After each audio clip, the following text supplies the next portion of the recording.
เมตตามาในสภาพสภาวะมันเป็นสิ่งนี้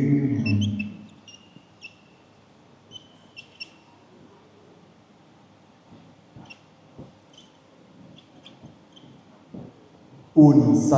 และกัดใสอย่างไรอุ่นใสและกัดใสเป็นนะสภาพเมตตา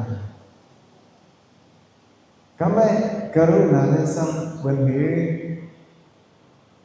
เปิดอันอินไงในสัง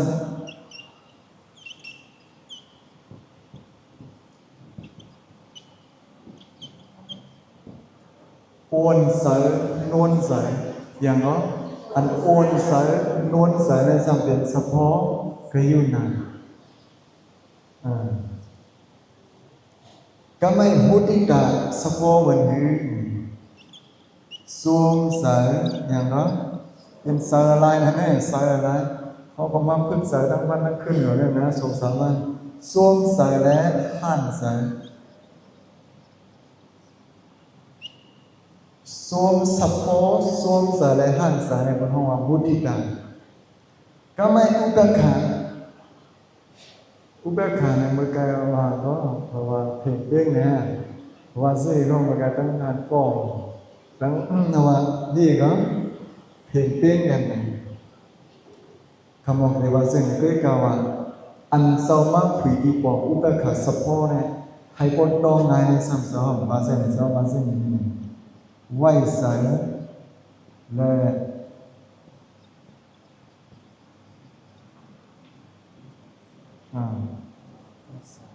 ไหวใสแล้วก็เป็นใสไหวใสเย็นใสเป็นใสในอุเบกขาอันเข้าหมอไหวใสมาในหมอไหวใสอันหมอไหวใสมาในเป็นใสอุเบกขาอันหมอเย็นใสในก็เป็นใสอุเบกขาอันหมอเป็นใสในก็เป็นอุเบกขาอันนี้อันชื่อว่าอุเบกขาเนี่ยปากันเปรียบด้วยถึงกันเจ้าเนี่ยใช่ไหมเขาหมอไหวใสเขาหมอเย็นใสเขามาเขาหมออีสานเลยหมอเป็นใสเขาเป็นบออันนี้มันเข้ากับบ้านนั้นอุเบกขาอย่างนั้นแหละเมตตาเนี่ยมันมาตีเลยลูกมาตีน่าซุ่มเขาสีอันนี้ห้องว่าน้ำใสควรสั่งสมน้ำใสสร้างอย่างนั้นอันนี้ใครปอกสะโพกมันดีๆนะเมตตาแน่เนาะอุ่นใสอันนั้นก็กัดใสโอ้เป็นโอนนวลใสสัมเป็นกรุณาเป็นกรุณาถึงเป็นอิดูอิดูก็แปลว่าอิดูไปเนาะอิดูใช่ไหมในอิดูในวัดในวัดหัดเนาะในสมัยก็อิดูว่าอิดูนี่ก็แม่ก็ผมสูงในสมัยก็ไหววางไหววางก็อย่าไปปล่อยว่างนะเดินกันเนี่ยไหววางเนี่ยไหววางอินดูอันว่าเนี่ยอันเฮาอินดูเป็นเนี่ยสภาพสภาวะใส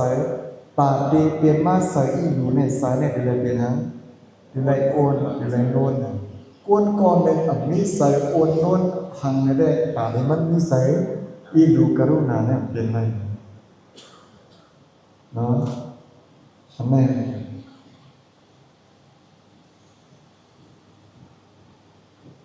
ในห้องไว้อย่างห้องกว่าอันนี้อันอุ่นใสกัดใสเมตตาเนี่ยมันหักเนี่ยเพราะหักก็ตั้งหักอันว่าเนี่ยมันซ้ำเลยเหมือนเส้นอยู่เองเมตตาหักเมตตาตั้งหักเมตตาเนี่ยซ้ำไรเส้นอยู่แม่ไรตั้งอุ่นใสไรตั้งกัดใสตั้งหักเมตตามาในตีไรเส้นอยู่วาระกับเองไรตั้งอุ่นใสไรตั้งกัดใสเนี่ยเป็นห้องเราไรตั้งหักเมตตาการมันการใครมาว่าก็ส่งเมตตาต่อมาก็มีเมตตาต่อมา ก็มีเมตตาต่อสู้กาเทวาด้วยกว่าอยู่ดีมันเสร็จแล้วเฮาอีกไปมันเห็นบ่ว่าเฮาในตั้งอุ่นใจแน่อย่ามีอยู่เนาะอยู่ดีมันว่าเฮามีเมตตาต่อสู้กาเทวาปล่อยอีกไปมันเห็นบ่ว่าเฮามีอะไรตั้งกัดยิงใส่เนี่ยผมว่าเมตตามันก็เฮา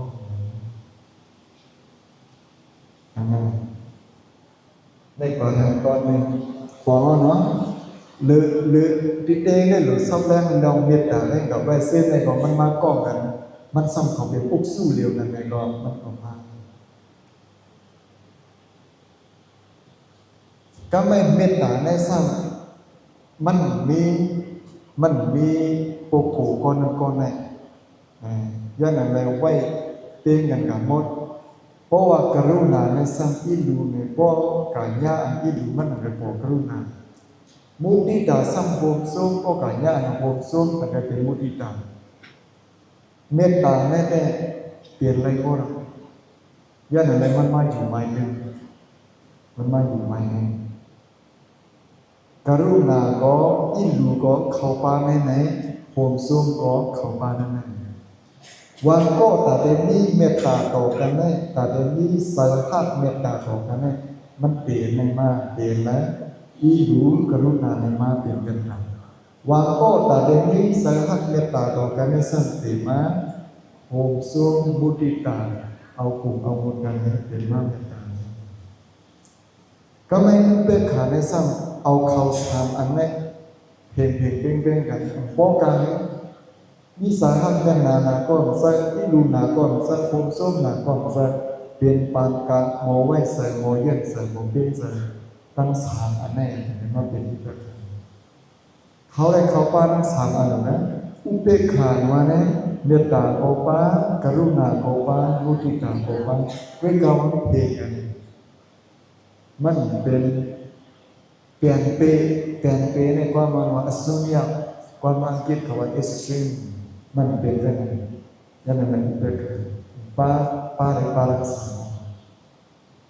ในให้ฮู้ว่ามันลุกมาดีแล้วลุกมาดีกันก็ไม่เฮาอ่อนกันกับด้วยว่าใส่เฮา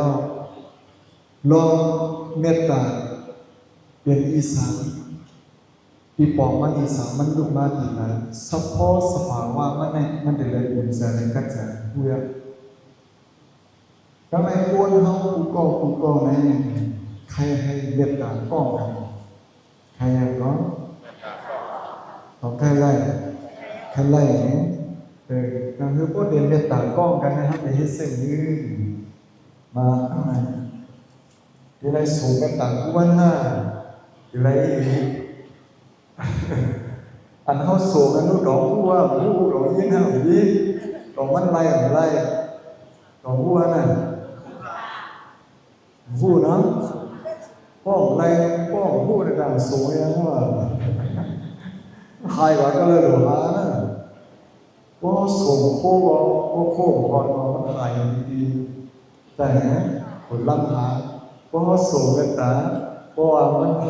ถึงเที่ยงมันถึงอยู่ลำหากับขั้นเลยอันนี้รู้ว่าแน่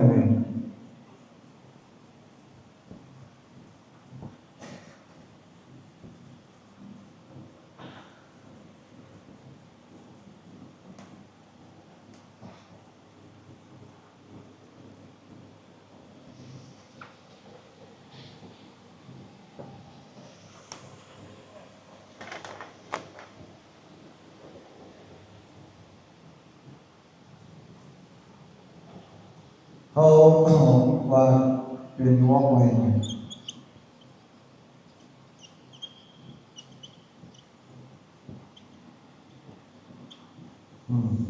ม้วนหันอันนี้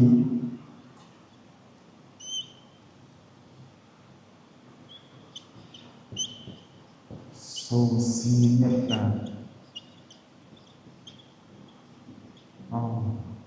ภาพเมตตาขึ้น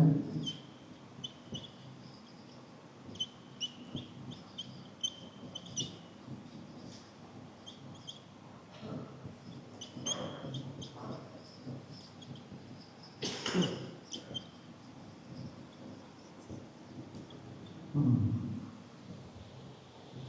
นหันอันนี้ส่งสีเมตตาภาพเมตตาขึ้นติดกองกันยาวง่ายๆครับเดี๋ยวง่ายๆคำป้องหาลาไทยยากเลยหนูครับ